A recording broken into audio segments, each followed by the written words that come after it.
Yeah, we're working on bringing you the pictures shortly, but it does show that aircraft, as you say, dumping its load of water and then struggling to get up. Understandable, perhaps, because, you know, when you're laden down with water, suddenly you're released. It can cause an aircraft perhaps to lose control. We don't know exactly whether it was that or a mechanical failure, but it's crashed into the hillside, created this fireball, and that, of course, is going to cause more firefighting efforts. Yeah, I think the pictures are just coming in now, Mark, so we'll just run these. Let's just warn you, you may be rather upset because obviously it is a pretty substantial crash. So it goes in, it dumps the water, it then turns to the right. You can see the wing dipping, and clearly they're trying to gain height, but failing to do so, and then slips behind there, and an impact there on the hillside, and by its very nature, Mark, all these operations at very low level.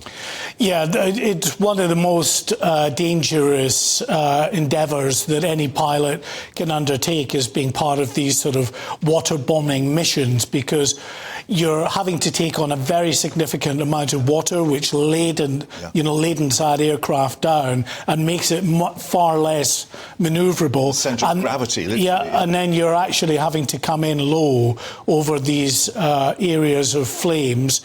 And because, you know, when you've got water sloshing about in these tanks as well, can affect the way in which you're able to manoeuvre the aircraft, then suddenly you release all that water, and it looks as though the pilot was trying to steer, you know, at quite a steep angle out of there.